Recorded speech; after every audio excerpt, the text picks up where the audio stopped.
Chief Powhatan stands shrouded in flickering shade amongst the forests of coastal Virginia.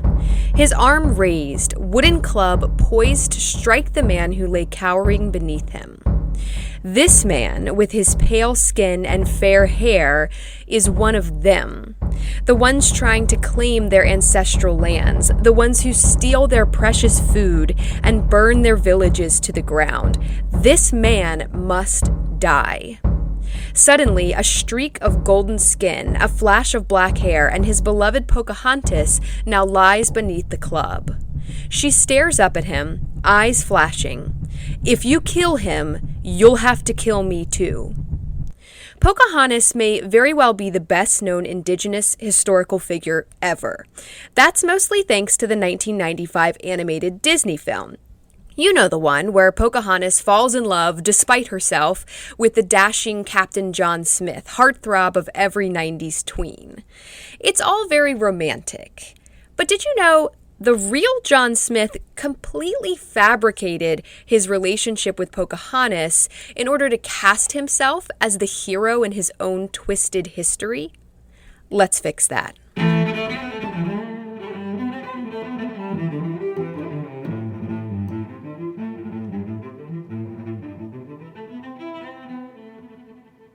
Hello, I'm Shayla Fontaine, and you are listening to History Fix, where I discuss lesser-known true stories from history you won't be able to stop thinking about.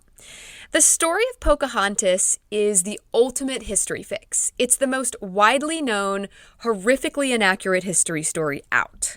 Why? How? What happened? Well, Disney happened. And don't get me wrong, I love Disney's Pocahontas. It's definitely on my top 5 favorite Disney movies list. I remember seeing it in theaters when I was 8 years old. It was magical. But while it's roughly based on a true story, it's based on an inaccurate account of that true story. Whose account, you may ask? John Smith's account. You see, John Smith wrote a book in 1624 called General History of Virginia, New England, and the Summer Isles, in which he made up a bunch of false information and sprinkled in some romanticized embellishments for selfish reasons that we'll unpack later. But let me stop there because I'm sure someone somewhere listening is like, who even is John Smith and what are you even talking about? So let me back up and start at the beginning, the real beginning. Pocahontas' real name was Amanute Matoaka. She was born around 1596 in Werowocomoco, a Powhatan village that once existed in present-day Gloucester County, Virginia. She was a daughter of the chief. Chief Powhatan had inherited 6 tribes. These are indigenous groups in the Algonquian language group. So Algonquian is a native language that was spoken by many distinct tribes of people along the east coast of what is now the United States, as far south as North Carolina, and all the way up into Canada. In his lifetime, Chief Powhatan was able to turn those 6 tribes into a confederation of up to 32 different tribes called Sinacomoco. Got it. Okay. Or the Powhatan Paramount Chiefdom, if you want to call it that. He's very good at this whole ruling thing, like an American Genghis Khan, but not quite as ruthless. Also, like Genghis Khan, though, this is a polygamous culture. So Chief Powhatan had multiple wives. He had main wives, and then he had lesser wives, more like concubines, who were likely captured from other enemy tribes. Pocahontas was the daughter of one of these lesser wives. Her mother was likely a prisoner of the Powhatan, forced to marry the chief. Now, she wasn't like chained up in a prison cell or anything. It wasn't like that. This is culturally accepted. It was a sort of an expectation that if your tribe was defeated by another, you might end up going with that tribe and marrying into it, assimilating into it. I know, it's hard for me to wrap my head around someone just kind of going along with that, but it's a different culture. So Pocahontas was the daughter of one of these lesser wives, but she soon became her father's favorite child. They had a special bond. This is a large family. She has many aunts and uncles, cousins, and 26 half-brothers and sisters. Powhatan had a lot of kids. But Pocahontas is his favorite. She's naturally curious and inquisitive, and she earns the nickname Pocahontas when she is quite young, which means mischief or playful. So, daughter of the chief, she's technically a princess, but not in the way you're thinking. A Powhatan princess is nothing like a European princess. Powhatan royalty in general is nothing like European royalty. In this culture, the royals, and it feels wrong to even call them royals because it's just so different, they aren't like this exclusive glorified idol set up on a pedestal out of reach like in Europe. They are among the common people. They are known by the people. They live and work alongside each other. Pocahontas likely worked with the other women in the fields daily to plant and harvest crops that fed the village. She's not in the indigenous longhouse version of a palace being fanned by servants and entertained by courtiers. She's doing manual labor with the rest of them. In 1607, when Pocahontas is only 11 years old, 3 ships arrive from England carrying around 100 men. It's all men at this point. The first women won't arrive for like another year. So in Disney's version, Pocahontas is not 11 when the colonists arrive. She's, 18 maybe. She's more woman than child for sure. And that's to make it fit with John Smith's version of events, without allegations of sexual abuse of a minor, which wholesome, family-friendly Disney is not about to get behind. Also, the movie makes it seem like the indigenous people don't know what to make of this, but in reality, the Powhatan had contact with white settlers before. Several European ships had been in the area in the past, usually just stopping for provisions, fresh water, food, wood for repairs, that sort of thing. This time is different, though. This time, the men have come to stay. England's King James, who became king after the death of Queen Elizabeth I, daughter of Henry VIII and Anne Boleyn, if you listen to episode 19/20, King James wants a permanent colony in the Americas. So let's look at the global context of that. Spain has been conquering America left and right for like over a century. They have Central America, parts of the Caribbean, and most of South America.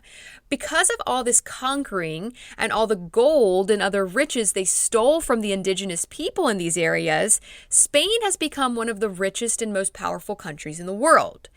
England is behind when it comes to colonization. Elizabeth's attempts to form a permanent settlement had failed horribly with the disappearance of the Roanoke colony in 1587. James wants to try again. He sends 100 men in 1607 with express orders to not screw it up this time, and they happen to end up around 15 miles away from Pocahontas' village of Werowocomoco. The Powhatan watch the men cautiously as they come ashore. I'm sure they're expecting them to gather provisions, maybe stay for a few days, make some repairs to their ships, and then head out. That's the way it's gone down in the past. I'm sure they were surprised when the men started to unpack their ships and move ashore, erect shelters, and a tall palisade fence made of sharpened tree trunks. They were extra surprised, confused probably, by the area the men chose to settle in. They chose to set up camp on a muddy peninsula near the mouth of a river. It's a river. Yeah, that sounds promising. Rivers are good for transportation and fishing, water, stuff like that. But the Powhatan know this land is basically uninhabitable. It's swampy with brackish water and gloopy, sulfurous mud, monstrous mosquitoes. They don't live there for a reason. It's a terrible place for a settlement. But it's still Powhatan land. It's their territory. It has been for thousands of years. So it's crappy land, but it's their crappy land. And they're a very territorial people. Traditionally, when another tribe tried to stake a claim on your territory, in this culture, people reacted aggressively by attacking in order to take back the land. So that's what they did. The first few encounters between the Powhatan and the Jamestown settlers were violent. Very quickly, though, the natives realize that the English have far superior weapons. They have guns and crossbows, and probably the most terrifying of all, they have cannons. The indigenous people are working with bows and arrows, spears, wooden clubs. They've never experienced gunpowder before. The settlers can stuff these cannons with all kinds of metal shrapnel and take down whole groups of indigenous warriors with one shot. They soon decide attacking the invaders in the customary way is not the best course of action. They need to try to establish peaceful relations with these men and trade with them to get what they want. So they give this a go. But Despite attempts on both sides to keep it peaceful, miscommunication often leads to outbreaks of violence. They don't speak the same language, so they have major communication problems. Both sides realize that they need to be able to communicate with one another in order to avoid these misunderstandings that are screwing everything up. They set up basically an exchange program. The settlers send Thomas Savage, who is 13 years old. So I'm like, where is this child's mother? But okay. They send him to go live amongst the Powhatan and learn the language.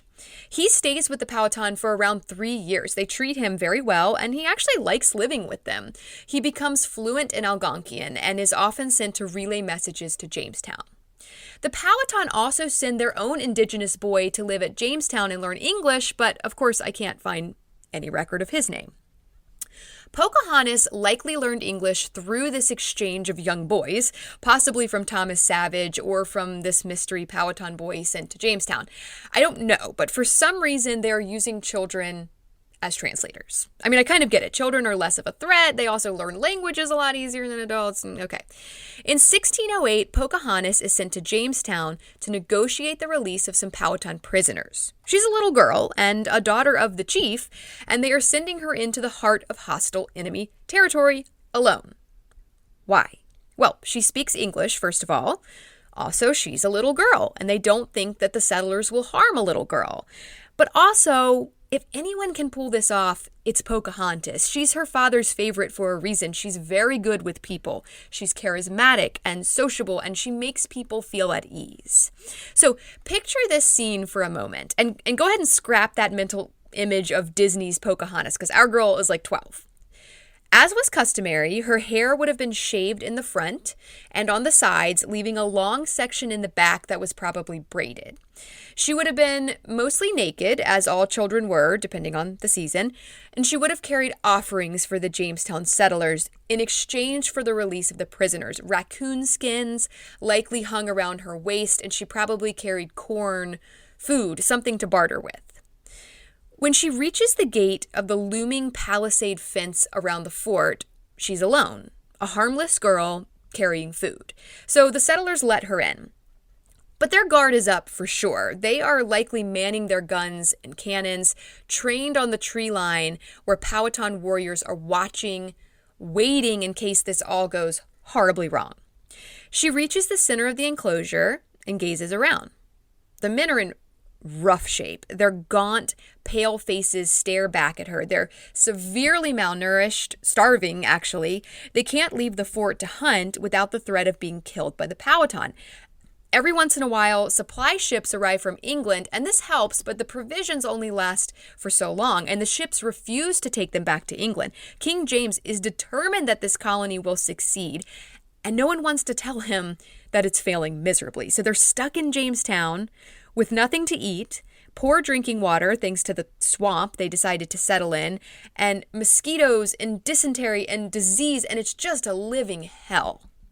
But they have to pretend that everything's fine. Pocahontas can see this written clearly on their faces. It's no wonder Thomas Savage preferred to live with the Powhatan.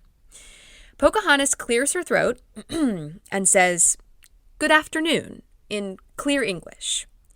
She offers them the corn and the raccoon skins and successfully negotiates the release of the Powhatan prisoners. So at just 12 years old, she's acting as ambassador between the two groups.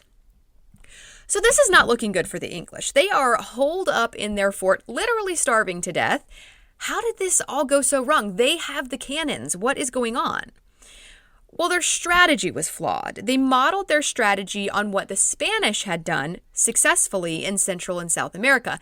They thought the indigenous people would give them tribute, mostly food, but they were also hoping for gold in exchange for not wiping them out with the cannons, basically, but also they attempted to trade with low-quality metal goods and glass beads. So this had worked for the Spanish. Remember Cortez demanding tribute from the Aztecs like a child with a genie? Revisit episode 22 if you missed that. It does not work with the Powhatan. Their societies, their civilizations were completely different. The indigenous people in Central and South America lived in these established, permanent cities. They had megalithic structures, permanent food supplies, gold. They had lots of gold. Think of Tenochtitlan, a man-made island in the middle of a lake. bridges everywhere. The indigenous groups in North America were semi-nomadic. They lived in temporary longhouse structures that could be disassembled and reassembled elsewhere. They moved around during different parts of the year, following the food, planting and harvesting only enough to feed their own people. They didn't have any gold, and they didn't have stockpiles of food to spare. So they didn't have anything to bargain with, which is what the English were banking on. So because of this, the English started raiding villages and taking supplies by force. Captain John Smith was selected to lead one of these raiding parties. They set off to pillage some village, but are captured by the Powhatan.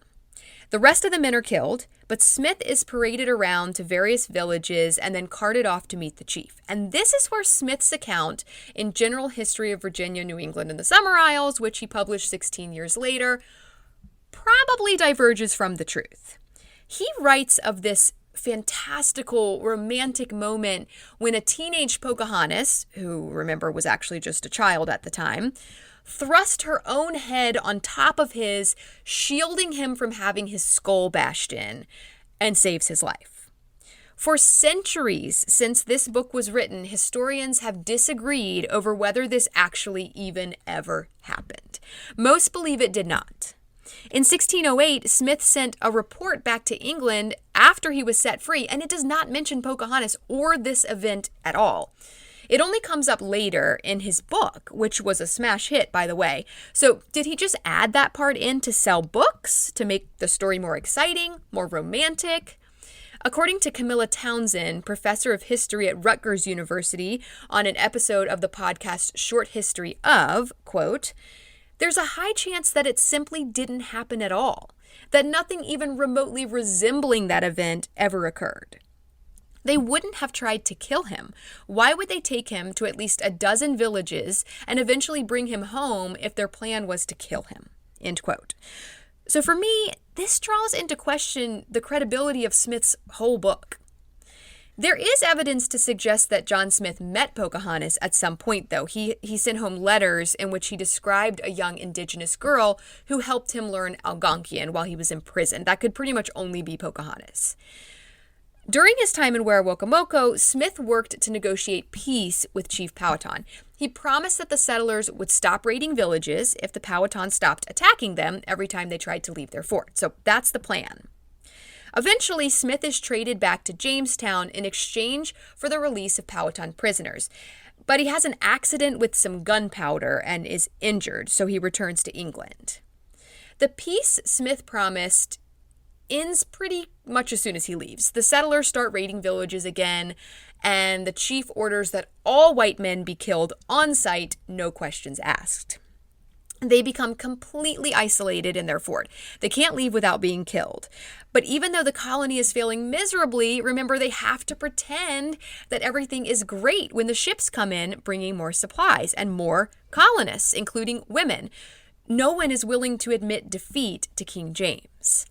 Partly because of this, the winter of 1609 became known as the starving time in Jamestown, a time when lack of food, disease, poor drinking water, and violence with the Powhatan killed the majority of the settlers. By one account, only 50 Jamestown colonists survived the starving time out of 500.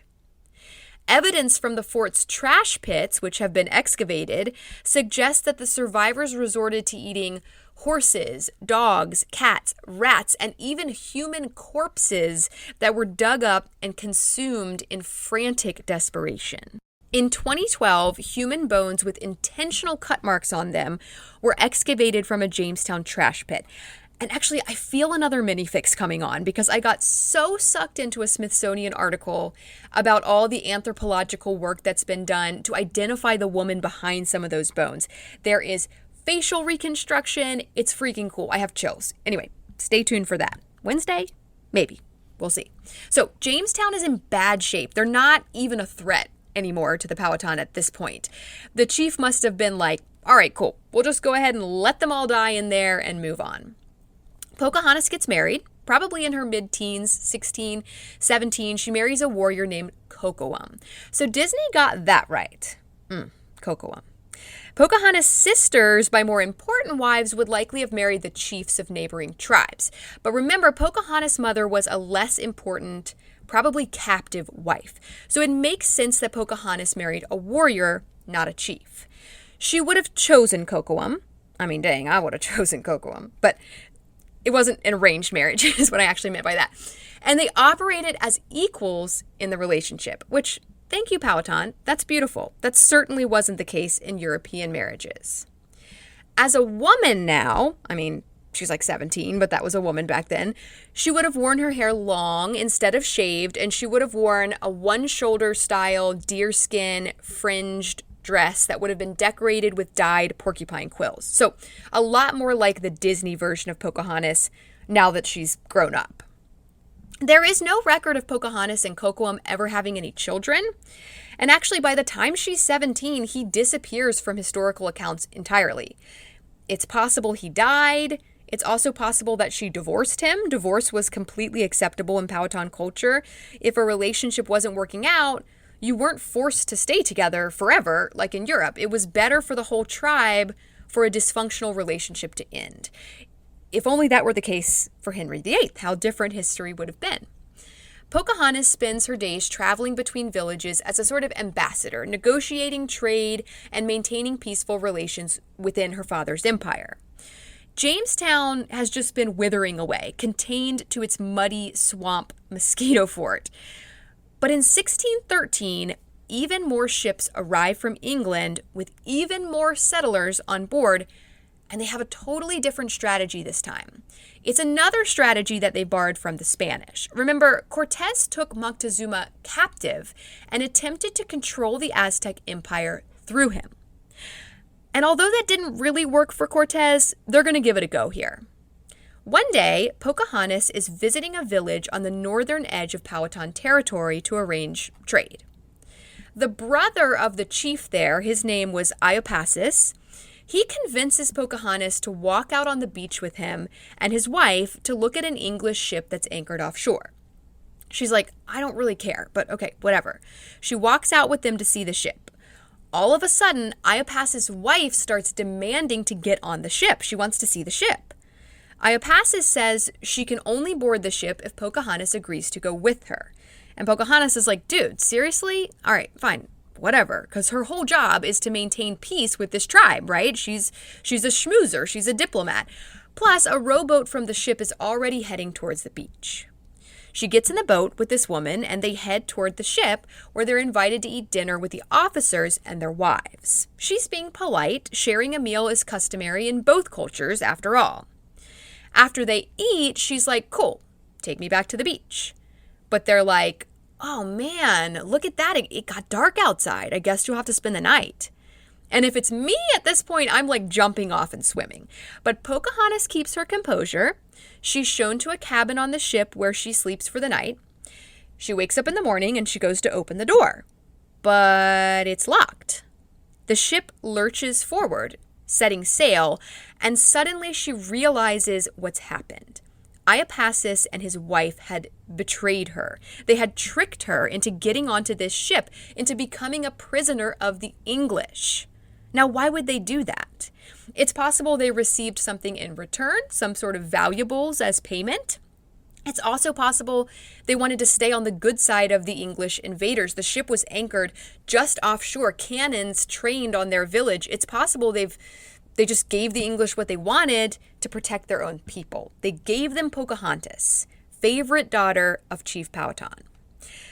Pocahontas doesn't try to escape. Remember, being captured by enemy tribes is actually pretty normal and accepted in her culture. Her own mother had been a prisoner. Not that she was happy about it, but it wasn't as outrageous as it seems to us today. She's taken to Jamestown with these new arrivals, and she's treated relatively well there. She bides her time and just waits to hear word from her father. The English ask Chief Powhatan to return some stolen weapons in exchange for Pocahontas, but he's like, nah. So, yeah, I guess Powhatan does not negotiate with terrorists. Or maybe he just trusts that Pocahontas is okay, that she's doing important work at Jamestown, an ambassador on the inside. Pretty much immediately, the settlers set to work trying to convert Pocahontas to Christianity. This was always a very public part of the mission of European colonizers. They were there to spread Christianity to the godless savages, to save their souls. Who wouldn't want to be saved? But underneath that sparkly PR facade, they're really stealing land and resources and destroying whole civilizations. We saw the Spanish do this very thing. The English are no different. So why hide behind the high and mighty cover of Christian missionary work when the atrocities of your true intentions are so painfully obvious? Well, I think it made them feel better about what they were doing. It justified all the horrible crimes they committed against the indigenous people because in their minds, they were spreading the one true religion. And that was so important that whatever they had to do to achieve that goal, whatever they had to steal, whatever lies they had to tell, however many people they had to kill, it was all worth it because they were saving people's souls. It's how they preserved their consciences. WWJD, y'all. Not that. None of that. Pocahontas originally resists converting to Christianity, but she eventually gives in. I mean, sort of. The settlers were probably like, all right, we got one. But in reality, she sort of just adds the Christian God to a collection of other indigenous spirits that she already worshipped. Powhatans were polytheistic. They worshipped a bunch of deities and spirits. So for Pocahontas, converting to Christianity just means adding another god to the list. In 1614, a settler named John Rolfe declares his love for Pocahontas and his intentions to marry her. They get married when Pocahontas is 18. So all of this has happened within like a year. Cocoam drops off the record, Pocahontas is captured, gets married, is baptized, and renamed Rebecca Rolfe. So she doesn't have a romantic relationship with John Smith, like at all. She was like 11 when she encountered Smith. She does marry an Englishman named John Rolfe. Does she have a romantic relationship with Rolfe? I mean, yeah, I guess they're married. They have a son together named Thomas. They seem happy-ish. But remember, Pocahontas is a captive wife, just like her mother had been. She is still technically a prisoner of the English. But that doesn't necessarily mean she didn't have fond feelings for her husband. I don't know if she loved him necessarily. It's complicated. There are some documents, accounts written by John Rolfe that suggest their lives were pretty okay. Pocahontas didn't seem to be in any distress. She seemed fine with her life. I'm sure there was an adjustment period, though. Remember, in her marriage to Cocoam, the two had acted as equals in the relationship. That was not the case in an English marriage. Men were very much in charge, dominant, and expected their wives to be submissive and subordinate. Rolfe built them a farmhouse to live in, and they planted tobacco. Between his European metal tools and Pocahontas' knowledge of how to grow indigenous crops, their tobacco plantation is super successful. Actually, John Rolfe was probably the first cash crop farmer in the English colonies. They were able to grow enough tobacco to sell and made a living that way. During this time, relations between the Powhatan and the English are relatively peaceful. This is sometimes referred to as the Peace of Pocahontas. Meanwhile, word of the difficulties at Jamestown has inevitably leaked back to England. Remember, all of the early hardship was very hush-hush, even during the starving time. No one wanted to relay any negative news about the colony to King James. He was banking on more and more people wanting to immigrate there. So if news of hostile natives, dirty water, starvation, disease, and nightmarish mosquitoes was coming back with the supply ships, that would have completely killed the colony. They're out of the starving time now and hanging in there. I mean, the Rolfes are planting tobacco to sell, not just subsistence farming, so that's a sign of better times. But rumors of all these troubles are just now making their way to England. Somebody is like, you know, that guy John Rolfe has an indigenous wife. Yeah, his wife is the daughter of the chief, and they have a kid together. And King James is like, okay, we can work with this. When Pocahontas' son Thomas is around a year old, the Royal Virginia Company, which had basically sponsored John Rolfe's voyage to Jamestown, they take him back to England, along with Pocahontas and Thomas. The Rolfes have been summoned by the king himself, but it's more a command than an invitation. King James feels that if English society meets Pocahontas and little Thomas, They will start to feel better about the relations between the English and the natives over in Jamestown, and maybe more people will decide to join the colony. So they hop on a ship and head over to England. And I can't even imagine what that must have been like for Pocahontas in sprawling 17th century London. What an incredible contrast from the undisturbed natural beauty of her Virginia forest home. They tour around England, attending high society functions, meeting the king, and basically promoting the colony for him. It's here in England in 1616 that we get the only likeness of Pocahontas ever made during her lifetime. It's an engraving by a Dutch artist named Simon van de Pas, depicting Pocahontas all dressed up in English clothing, a lace collar, and a silly little top hat thing. And you know I have this portrait on my Instagram, @HistoryFixPodcast, if you want to check it out. Supposedly, Van de Pas sketched her likeness in person and then later created the engraving. So this is likely what she actually looked like. Any other image you see of Pocahontas is just someone imagining what she might have looked like, likely long after her death. In the fall of 1616, Pocahontas is reunited with John Smith, who, remember, had returned to England after that gunpowder accident. She likely thought that he was dead. I mean, most of the Jamestown guys that came over when he did were dead. She's probably very surprised to see him alive.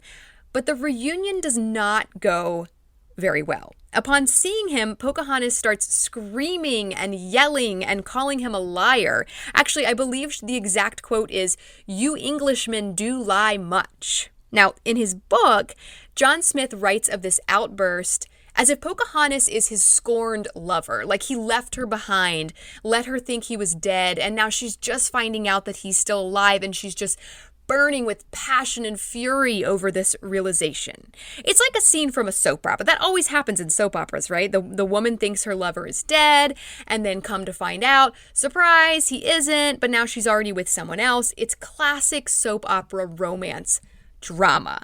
Except it isn't true, like at all. Pocahontas never had a romantic relationship with John Smith. Remember, she was 11 when she last saw him.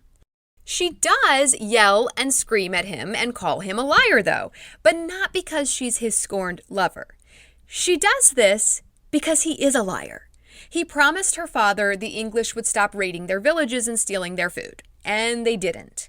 He promised her father that the English wouldn't take much land, and they did. He promised her father that the English would be a useful and beneficial alliance, and they weren't at all. They were the exact opposite. So yeah, she's furious at John Smith because he said a lot of pretty things and made a lot of empty promises and then zipped on back to England and just let it all fall apart. So this time, Smith's fictional romance with Pocahontas serves an even more selfish purpose. Originally, I feel like it was to make the book more interesting, to sell more copies. Now, he's twisted her being genuinely upset about the atrocities shown to her people into her just being upset that her lover left her. It takes all of the blame off of John Smith for what happened to the Powhatan people and turns him into this rogue, lustful, soap opera bad boy lover, blah, barf, barf, barf. It's disgusting. And unfortunately, it's the history that stuck. The Pocahontas John Smith lie is more than just an interesting plot point to sell books or movies, Disney. It's yet another way that ruthless European colonizers shifted the blame off of themselves and steeled their own consciences against the horrific truth of what they did to the indigenous people of the Americas. It's so terrifyingly easy to change people's perception of reality. All this took was one man embellishing his book with a few fictitious details to write himself in a better light, and even freaking Disney hopped on board. Sadly, Pocahontas never returned to her homeland. They actually boarded a ship in March of 1617 headed for Virginia, but she got really sick before they even left the harbor and was brought ashore, where she soon died of some illness that I'm sure she had no natural immunities to fight, possibly smallpox. She was just 21 years old. Thomas, who was just a toddler, was left in England with some of John Rolfe's family, and he went back to Virginia. When Rolfe gets back, some of the indigenous people who had traveled with him and experienced London for themselves, they go to the chief and they tell him, it's massive and it's just crawling with these white people. We can't stop them, basically.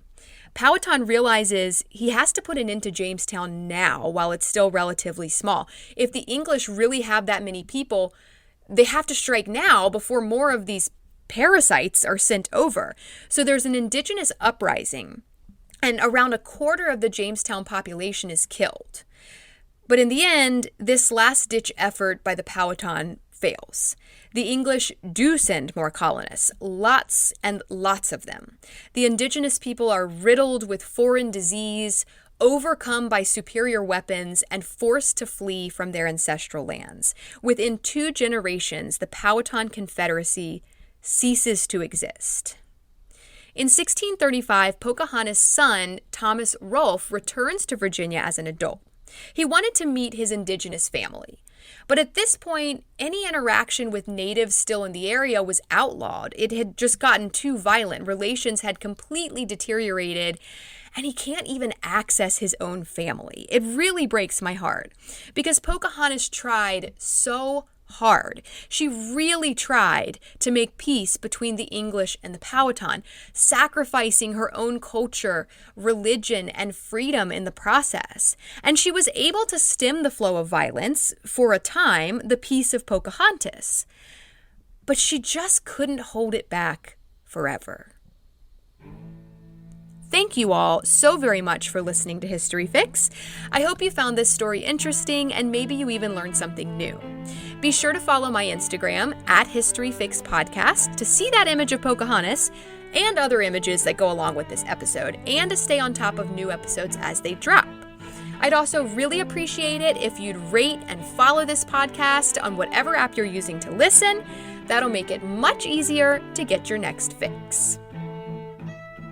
Information used in this episode was sourced from Smithsonian Magazine, PBS, Williamsburg Yorktown Daily, Encyclopedia Virginia, the National Park Service, and a short history of podcast episode about Pocahontas. Links to all of these sources can be found in the show notes.